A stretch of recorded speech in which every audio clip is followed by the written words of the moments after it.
Okay, before I get started on today's scanner calls, by the end of which I am TRIMETed out daily, I want to watch a little bit more of this board meeting. I'm going to get through this board meeting one agenda item at a time, so there'll probably be 10 or so different parts here. So let's go. This is going to be the board reports. And Jason's here if he wants to throw in some comments, he can do that. Director Edwards to provide an update from the latest meeting on the Committee of Accessible Transportation. Director Edwards? Thank you, Chairman Simmons. We had a lively meeting last week. We started out with reports that were given by staff.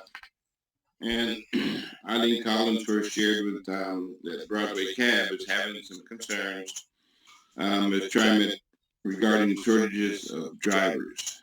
And that's been so even Broadway Cab doesn't have. So nobody has drivers in the land of the free. So you can't even get any ride from anybody. Same problem that we've had, of course, with the TRIMET as well. Jonathan Lewis informed the committee of staffing challenges regarding the lift operators. And that's been in spite of the fact that we've had a bounty of $1,500 and $2,500 bonuses. A bounty? I don't know if that's the right word to use in that situation. For those lift operators. Steve Hicks from Broadway Cab also gave a report. He now has spare vehicles. He's in a better shape than he was before.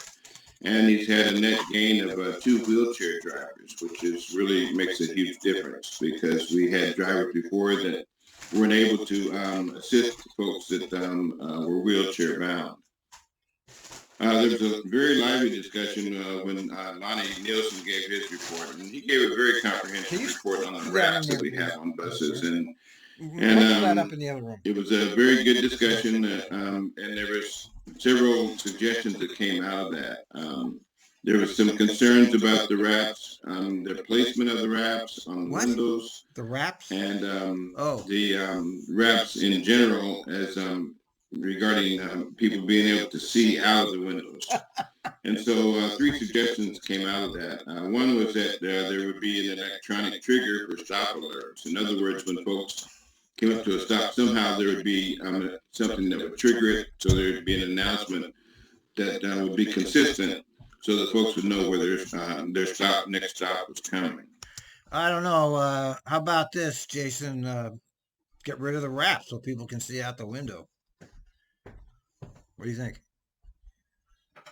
No comment? Any comment? No? Okay. Also, the window tent, exploring to see if there's an opportunity to have tinted windows that are sensitive to light. So in other words, because the windows that we currently have on the buses and the trains are tinted, and they're tinted, and at nighttime it's very dark, and there's security issues that become obvious when those windows are really dark like that, and also with the wraps that cover the windows. The third option, or the third suggestion, I should say, was using the top third of the windows. Currently, the bottom third of the window is used for wraps. And that's challenging for folks that are, again, wheelchair bound, or folks even when they're sitting in their seats on the transport. So if the top third was used, that would facilitate better vision for the riders that are on the buses and on the trains as well. Pat Williams gave a report on safety and security. Well, that seems logical. Just change the wrap, right? He's got nothing to say when he's online with me like this. And he really raised a huge issue that we're having, and it's gotten more prevalent of late, and that's the smoking of fentanyl and heroin, primarily on the trains, but also on the buses as well. And this creates a great risk to passengers because people are doing illicit drugs, and no telling what they might do or what they're going to do. under the influence of these drugs, as well as the behavior prior to using the drugs. But Mr. Williams outlined steps that can be taken in order to alert the authorities and alert folks that this is going on, that keeps the passengers safe as well, so they're not putting themselves in harm's way when they're trying to report these behaviors that are going on. Okay, I'm glad he didn't say that like smoking fentanyl is going to make everybody high, because it doesn't. That is not true. The idea that somehow somebody smoking crack or smoking fentanyl or smoking heroin is going to make everybody on the train have a reaction to the drug, because that's patently false. You cannot get a reaction from it unless you're inhaling the fumes directly. From when you light it, it goes into your lungs. But what he did say was that they're worried about the behavior of the people. That certainly makes sense, okay, because most of the people that are smoking fentanyl and heroin, of course, are passed out, because that's a downer drug. It doesn't make you excitable. Now, if you're smoking meth, you're going to be bouncing off the walls, because that's an accelerant. Crack just makes you paranoid. So yeah, I understand that. At least he didn't go into the, oh my God, everybody's going to get sick. So that pretty much summarizes my. What? Some operators do seem to be affected by it. Well, that's all. There's a syndrome for it. It's called I forgot what. It's a psychological syndrome. It's not real. It's in your mind that if you have a certain thing in front of you, you're gonna have. You're already convinced yourself. It's like the placebo effect. It's called nocebo in the case. There's no real effect, but if it's in your mind that there is an effect, you're going to have a psychosomatic effect. And that's what's happening here. Physiologically and chemistry, there's no effect. Scientifically, there's no effect. You can't change the science, okay? But, they're dealing with it to, they know they have hysterical operators, so they're doing what they can to help them in the hysterical mode.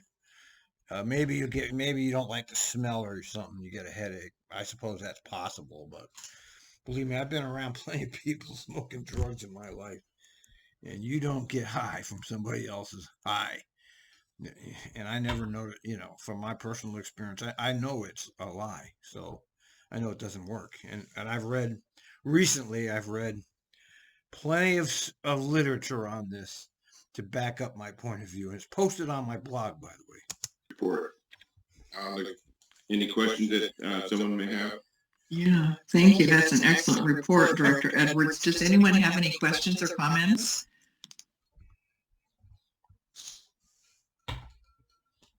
Seeing none, I'm going to then move to the next report, which is going to be provided by Director Lewis, an update on the crash committee. Director Lewis. Good morning, and thank you, Director Simmons. What's this? The TRIMET's Crash Advisory Committee is tasked with reviewing and understanding. Oh, the Crash Advisory Committee. That's new. Have you heard? Huh? Well, I haven't heard any reports about this on the board. Crashes, especially. Isn't that a state thing? Yes, I believe Darla's 30 got a law passed that says they have to have this. Right? Yeah, we never hear anything about that, do we? I haven't seen any reports about it. Those crashes that involve TRIMET, revenue vehicles that result in injury, fatality, and how crashes can be avoided. The 7-member committee meets biannually, and in 2021, we met in November, and most recently, May 9th. For our November meeting, they meet twice a year. 17 crashes were available for review from June 2020 through November 2020. Our committee reviewed. What? 2020? They're 2 years behind on their crash review. That's really effective committee, isn't it? 5 crashes, 0 on bus. Those 5 were on the rail. They consisted of 4 pedestrian crashes, 1 vehicle crash, and out of the 5 crashes, there were 2 fatalities. For our May meeting, 10 crashes were available for review from December 2020 until May of this year. Oh, wait, okay. The committee reviewed 6 crashes. Crash 29 from the last group was also included. 0 bus and 6 were rail. 3 pedestrian crashes, 3 vehicle crashes, and out of the 6, 2 fatalities. To date, the crash committee has been provided with 55 crashes for review and have selected 21 for review and discussion. 4 of those were bus crashes, 17 rail crashes, and of those 21, 14 pedestrian crashes, 7 vehicle crashes, and 5 fatalities. My report does not include the 2 max collisions that just recently happened. Our thoughts are with everyone involved in these crashes, knowing how traumatic that these types of incidences can be for our operators. They are provided support and counsel and resources to help them navigate this time in their life. That concludes my report. Oh, well, there you go. They reviewed the crashes, but we don't get to hear what they came up with. We just get to see that they reviewed them. So where's the report, Jason, of the review? Where do I find it? Huh? Nothing? I mean, she just said they reviewed it. How do we see the discussion of the crash? Do you know? Or there doesn't exist? Well, I have to look for it. Okay, well, look for it, will you please? And it probably doesn't exist. I mean, it's doubtful. I mean, maybe they keep minutes of their meeting, but I doubt it's public because you know how it works. Any questions? Thank you, Dr. Lewis. A question I have, having served also on the crash committee, is, one of the things when you review these things is interventions that TRIMET can take to reduce the likelihood of these kinds of incidents. And how's the committee doing in terms of that? I mean, I know that these things are studied extensively by lots of agencies, federal, state, and local, and it's very troubling. But I'd be curious to know if you have 1 or 2 examples of things that we could do to ensure that fewer of them happen. Okay. In our November meeting, which was a smaller meeting, 2 of the crashes, those members of the committee did go actually to the site, look at lighting, and actually review the sighting of how, the speed of the train, because we're provided all different various types of camera viewpoints. And so they went at the time, since it was not too far, to look at any possible suggestions. And those suggestions usually are lighting, but a lot of it is auto errors, racing the train, and so some of them cannot be mitigated on TRIMET's part.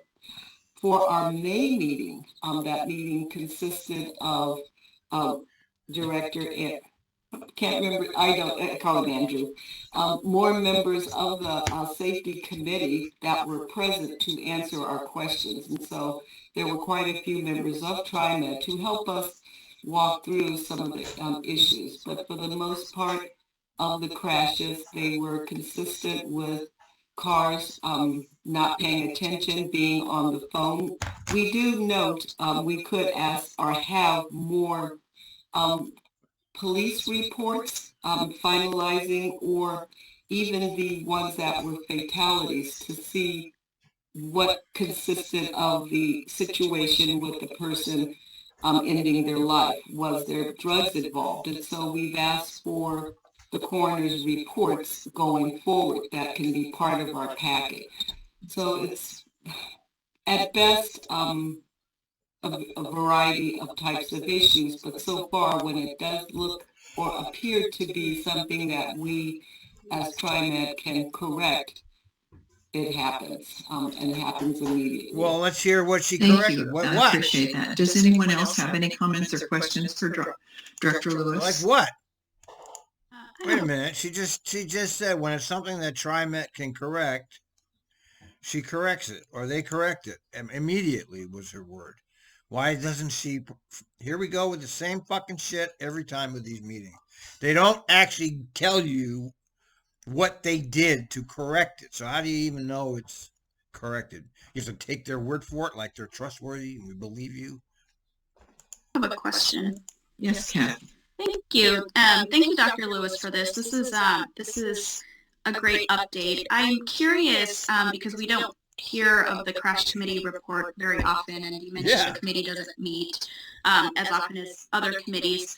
I'm just trying to remember. Was this part of it was a bill that passed by the legislature? Okay, I was just trying to remember what it was and how it got established. So thank you. And then the committee members that are assigned, are they appointed by, I guess, who are they and how do they get appointed? I'm just curious what that participation looks like. Good question. Fairly new. Linda, Director Simmons, can you help?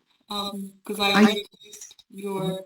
What I recall, and possibly someone on staff can help with this. What I recall is the legislature requires certain people with certain backgrounds to serve on the committee, and there's and TriMet has one board member that serves on the committee, but there are people that work for PBOT.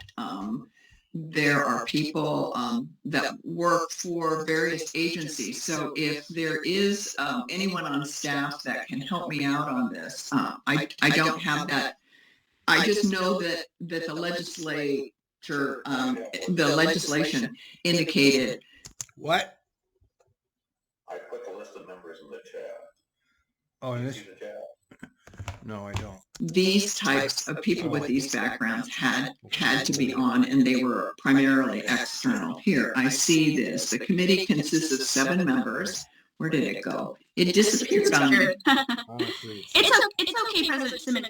I'll read through that, but thank you. I just wanted to ask that question. But it's an excellent question, and now I do have it. So it says it's established, consists of 7 members appointed by the TriMet manager. When selected committee members, the general manager shall seek members with a variety of backgrounds, including expertise or experience in the transportation safety.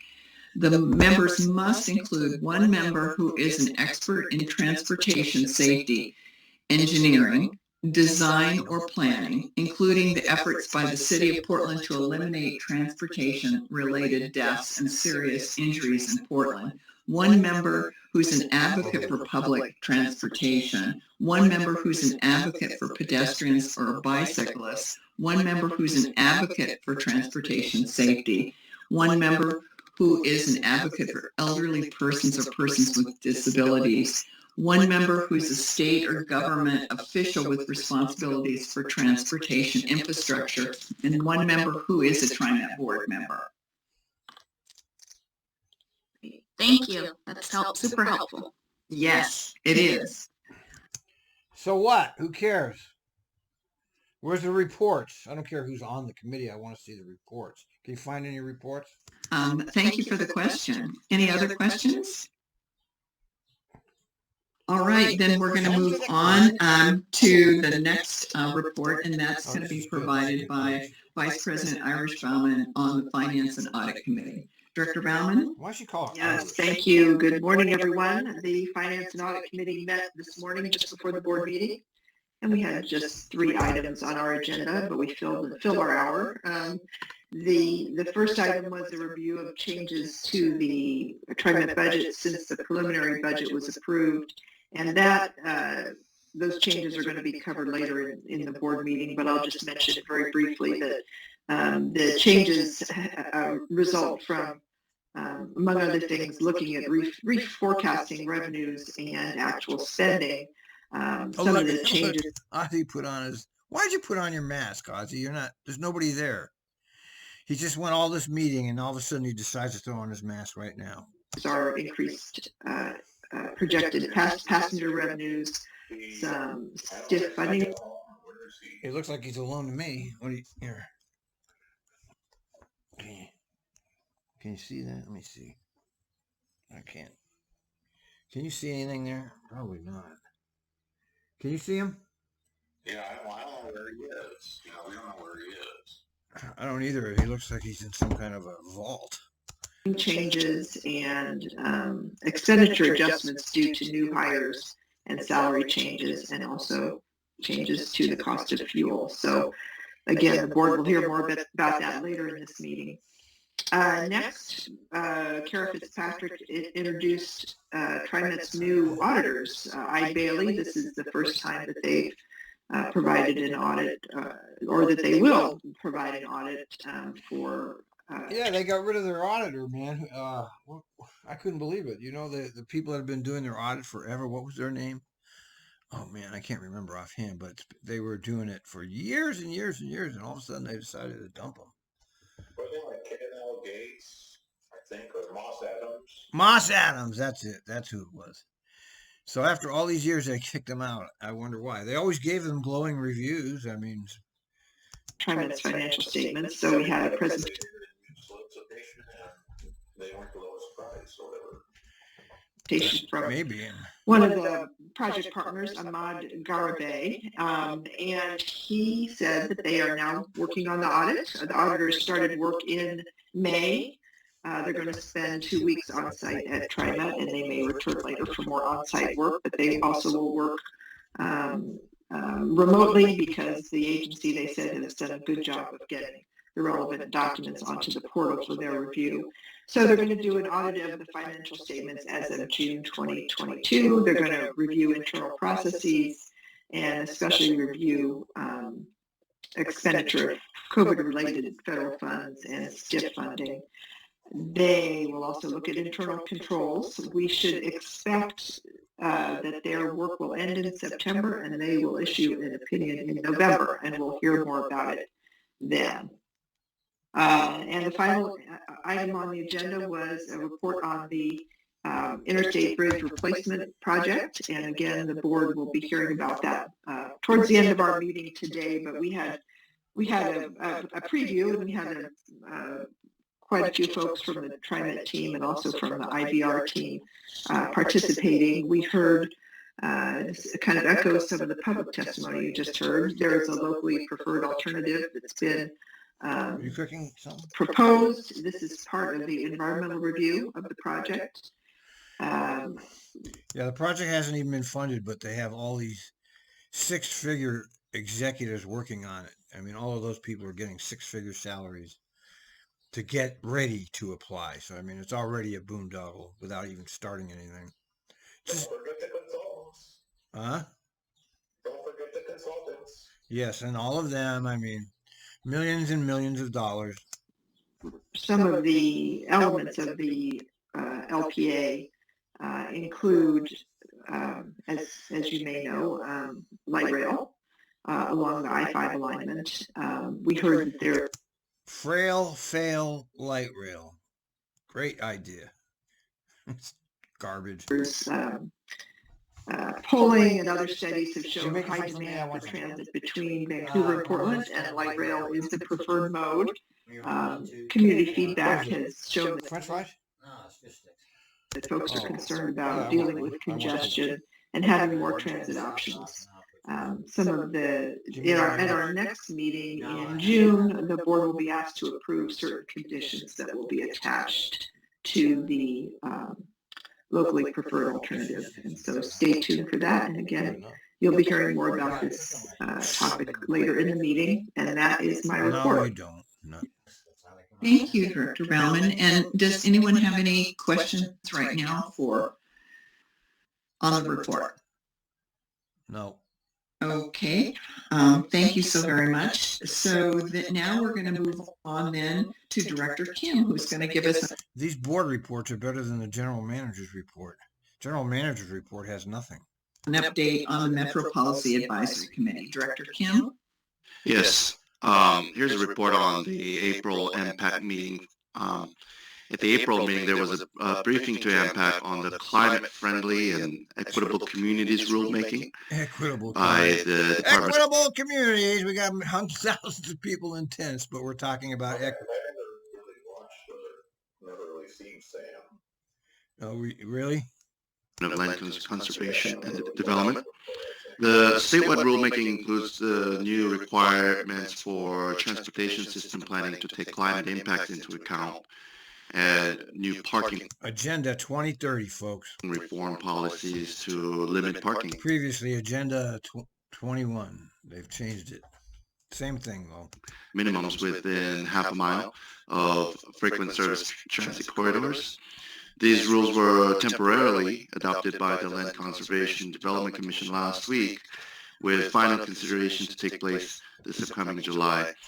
And Metro staff also briefed MPAC on the work plan for the 2023 Regional Transportation Plan update. I understand our TRIMET staff are working with Metro and partners on updates to this regional plan, specifically to ensure that policies, programs, and projects align with TRIMET's interests to expand safe, frequent, and reliable transit service. Which they have none of right now. They don't have safe, they don't have frequent, and they don't have reliable. None of those things currently. MPAC also received an update on Metro's garbage and recycling facilities plan as well. Oh, there's. That is all. Thank you. Oh, that's it. Thank you, Director Kim. I don't see any hands raised for any questions for you, so we will. Sorry, I'm talking to my mask. He took off his mask. Oh, you know, it doesn't show on the screen. Oh, sorry, I'm just raising it in the camera. Oh, okay, and I didn't see you because I can't see all of us. But okay, go ahead, Director Gonzalez. Thank you, President Simmons.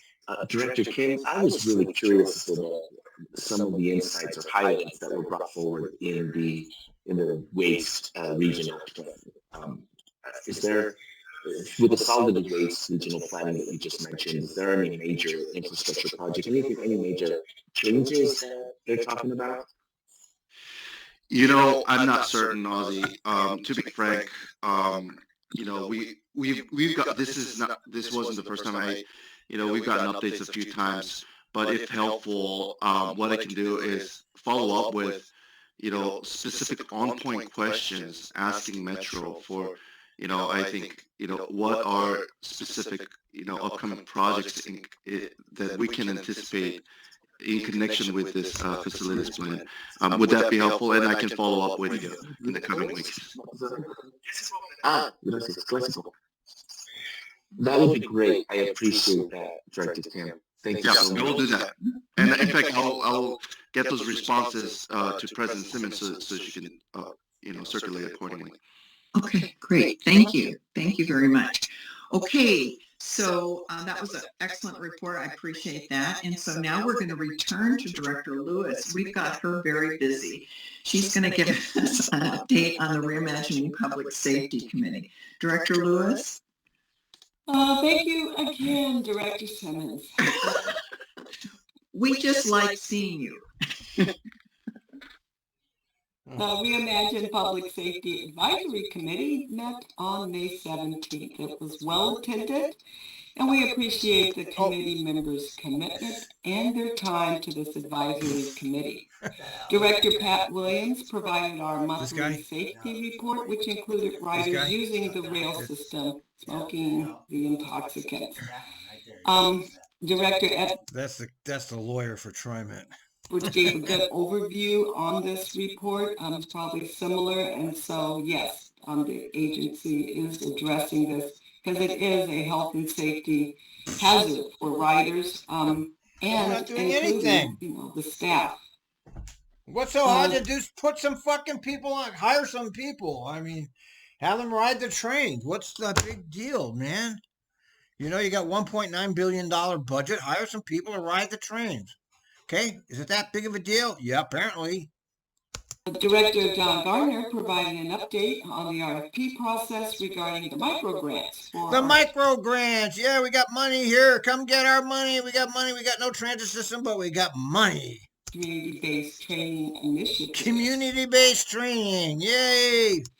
The advisory committees are engaged and participate in the scoring. And I want to give just a quick shout out to Celeste, to Anna Diana, Manish, and Adam. They are part of the advisory who sit and help the staff, TriMet staff with the scoring. Current scores are still being tabulated, and we hope to have some final scores by the end of the month. We continue to seek training for there's 2 categories, and if you know of anyone or any nonprofit or organization that can help us with the training in these 2 areas, please let us know. They are trauma-informed care and resource referral approaches. Please contact Marissa Clark. We are still waiting and would love any referrals for those 2 training categories. We have been encouraging our advisory members to take ride-alongs, and you're stepping up. Zach Lindahl, one of our advisory members, gave an excellent overview of his ride-along with the safety response team. And I'd just like to quote that he says, he felt that the team, the safety response team, because we have many other teams, support the community in a way he had never seen before. And he encourages all of our committee members to participate, and including board members. Hey, Jason, do you think you can go do a ride along with the safety support team? You think you could do that? Maybe they would let you. I can't hear you, Jason. You're muted. Hello? Ride along. You can do a ride along with the safety crisis team. Ride along with who? The crisis response team. TriMet. Wow. Do they do ride along? Yeah, they do them for the board. Why not you? To do a ride along on the system. As the committee moves through their work on the Reimagine initiatives, we began to work this month on Initiative 6.4, which states implement quarterly reporting of security on the system as part of the General Manager's board briefings. The committee worked through some possible report elements for each of the groups, and some of the members pointed out that they would like some information to be part of this report on resolutions of the cases from the district attorney's office, and also additional information on racial demographics of those prosecutions and more information on the exclusions. We have our work cut out for us. The members will be sharing this template with their organizations to gather more information, and we'll be reviewing all feedback and working continually into June. Special thank you to Jessica Stanton, who assists in facilitating our discussions, and to all TriMet staff, yay, who work and assist behind the scenes to promote the work of the Reimagine Public Safety Advisory Committee. That concludes my last report. Director Lewis, we have heard from one viewer that trauma-informedoregon.org is a potential resource for one of the training areas that you referenced. Awesome. Okay, I know either Director John or some Marissa or on can make note of that. Yeah. Very good. Very good. Thank you so very much. Are there any comments or questions? Yes, Director Edwards. Yes, thank you, Chairwoman Simmons. I had a question regarding the report. Chairperson, you sexist. To get back from your question from the DA, adding the racial demographics, are age and gender in that report as well? It will be. Good idea. Thank you. It was just an area that was brought up, but I'm sure when we meet in June. Well, I want to interject here and remind you there is no safety and there is no security on the TriMet. So they're talking about it, but it doesn't exist. We will define those demographics, and usually age is definitely and race. the whole gamut. Thank you. Director Gonzalez? Thank you, President Simmons. Director Lewis, I'm thrilled at this What the hell where is he? Look at that wall behind him. idea of the ride-along, and I would love to request that Ozzy. we get information as board members on how to take advantage of that opportunity. Yeah, I want Ozzy on the ride along. We want to see Ozzy out there. And Ozzy, tweet us when you're going to do it so we can go out and meet you. And I would love to push this back to the committee to consider expanding that to invite either targeted school groups or community organizations beyond. Yes. Because there's a lot of folks in the community that I think would benefit. There you go, right there. Jason, he says we want to extend the ride-alongs to not just board members, but to community people. Having that experience. Thank you. That's an excellent idea. I will bring that back to the committee. That would be a great way to expand and especially highlight our safety committee that's new. Thank you. Seeing no other hands raised, we will now move to the next report, which is going to be provided by Director Way. Boy, they just go She's on going to and on, provide don't an update on the Transit Equity Advisory Transit Committee. equity! Great. Thank you, President Simmons. Hello, board members. So we had a pretty robust TIAC meeting this month. First, the staff provided us with several important updates. One is the new hiring bonus, starting hourly rate for drivers. On a personal note, I actually was grabbing some coffee in downtown Milwaukee just this week, and I ran into a new TRIMET bus driver who just started about a month ago into the job, and she has joined ATU. So I kind of just gave her a little pep talk and just thanked her so much for joining our organization. And so hopefully those recruitments will continue to pick up. As many of you heard, we also have a recognition and a celebration every month of different ethnicities, different national holidays. And so May is Asian American, is nationally recognized as Asian American and Pacific Islander Heritage Month. There was a bus wrap that was designed by a community artist named Alex Chu. And the original artwork can be seen at the 82nd Mass that's Station. great. Thank you I've very seen much. it, and it's beautiful. And I just It's also wanted beautiful. to, Big there is a fucking deal. caveat, Director Edwards, thank you so much for also lifting up some of the issues around visibility that you had mentioned in your report around, around the bus wrap and how that could, it could be a beautiful artwork, but it could also provide some accessibility challenges for some of our community members. So I'm sure we can provide a good, happy solution on that, but thank you for raising some of those points in your report. We also heard about the 24 long-range battery electric zero-emission buses, which is exciting, and then wanted to highlight Juneteenth.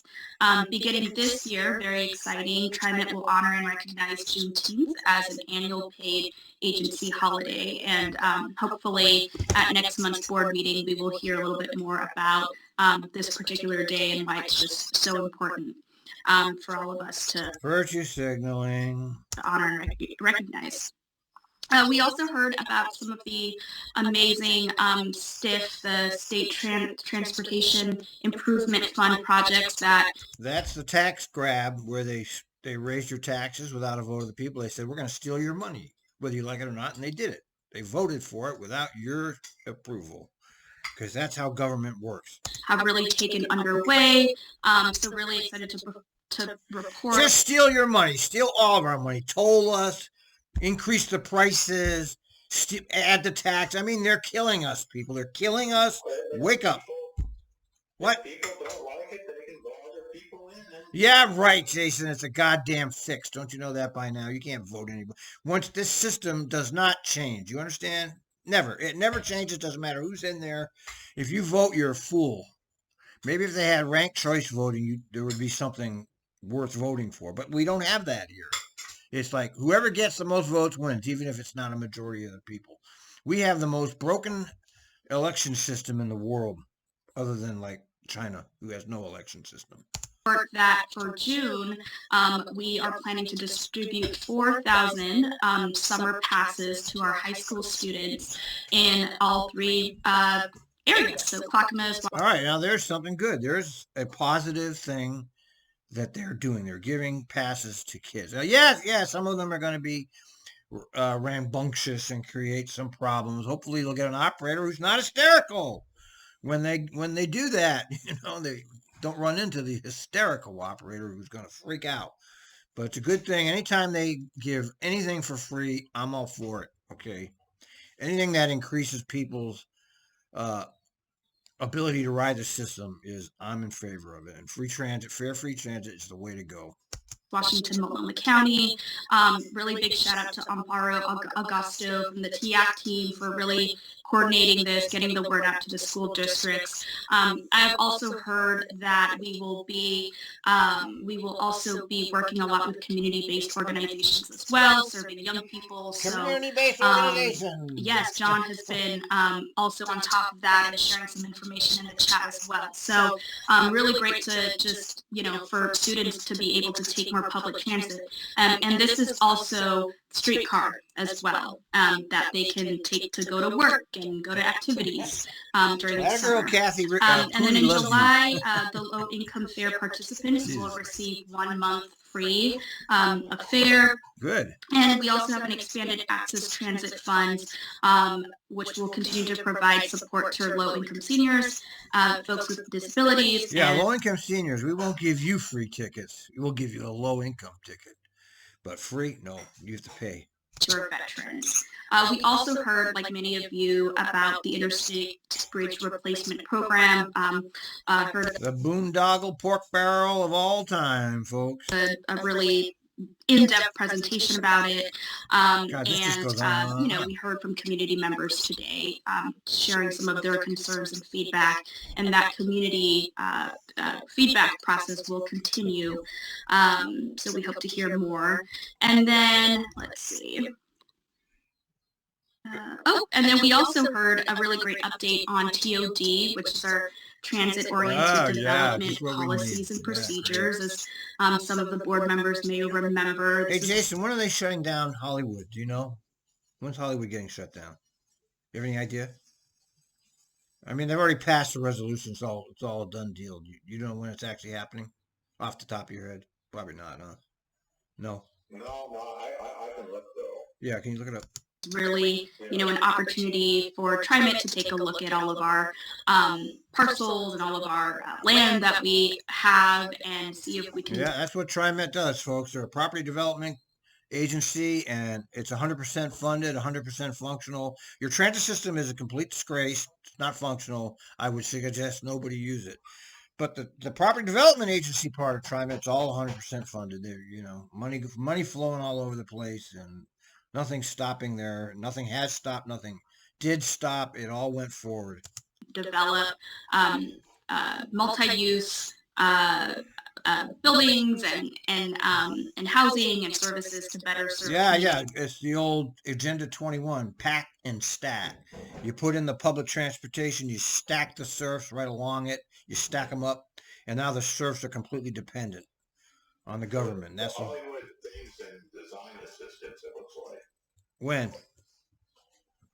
They requested a design assistance 5/25/22, so a couple days ago. So they don't even have the design down? They don't even have that? Well, that's for the city. This is for the technical details, I think. This is for. So we're talking a long time away then. If they've just requested design, you know how they work. They drag this shit out forever because the more they drag it out, the more money they make. The city is bureaucratic and the current system is not good. But what? Yeah, this is, not what? But what? What'd you say? Nothing. I mean, when are they going to close Hollywood? They haven't even designed it. I don't know exactly what I'm saying is, I'm looking at the permit in the city system, it says the latest is design and price request, early assistance. So. Okay, so they haven't even designed it. So you're talking months, maybe even a year. Well, they have, I don't know where they're in the design, there's different levels of design, different, from 0 to 100%. So there's, you start with a basic idea, and then you got to get to 100% with all the. Well, before you submit it to the city, you have to have your design. You have to have it planned out. You can't just sit. Yes, you have to have an idea of what you want. Yes. Don't you have to? Don't you need a complete blueprint of what you're going to do before you apply? Well, this helps developers, make sure that what they want is acceptable. So we heard. Yes, and the end point, yes, you have to have a blueprint with every little detail. Right. But the process to get there. Okay, so you start submitting papers before you even design your project. Well, I don't really understand. I don't really understand the process. I never looked I at it. don't know exactly how it works. My point is that generally, I think you have a overall design. You want so many apartments and whatever. Yeah. But then there's details like what kind of siding you're gonna have, what kind of windows, and all these little things that the city regulates. And so, you go through the process and. Well, what do you think? How long do you think it is before they'll close Hollywood? I don't know. I bet you it's a year or more. I'll bet you. It's Hollywood. From Guy and his team around just updates on potential sites that they're exploring. There is a draft. They are in the process of developing a draft TOD plan, and information on that will be available to the. See, this is the part of the TRIMET that I really resent is all of this property development shit. I don't know how transit agencies got involved with this, but this has been the demise of public transportation. Public, and I do believe that there will be also a board briefing and more education around this plan over the summer. And then last but not least, TIAC is planning to hold our sort of first ever, I think, retreat in June, on June 14th. It will be held virtually, and the purpose of the retreat is really to kind of reset a little bit. There's been some members over the last couple of years that have joined, they have gone. So it's really just an opportunity for TIAC to revisit our charter, really kind of look at what are the main goals and priorities that not only TriMet, but community and community members really want to take on. So I want to thank Lee, Tristan, and Ray for sort of volunteering their time to develop the agenda with me. And I know we also have TriMet staff, Amparo, Martin, John, giving a lot of shout outs today for helping me create that agenda. So we will hear more in June when I do the report. And that's all I have. Thank you, Director Way. And Director Gonzalez, do you have a question? No, I just didn't lower my hand. Oh, okay. I don't see any hands raised, so that was our last report. Oh, thank God. From the board, and so now it's time for us to. All right, good. Thank God that's over. That was 48 minutes of this shit I just spent on this. Over and out. What? I found the website about the project. Okay, you did. So what's the deal? They don't have dates yet. It's probably right now. It's probably dependent on the city getting everything passed. Okay, there's no dates. Okay. All right, we're gonna wrap this up. This is way too long, but I wanted to finish up the board reports.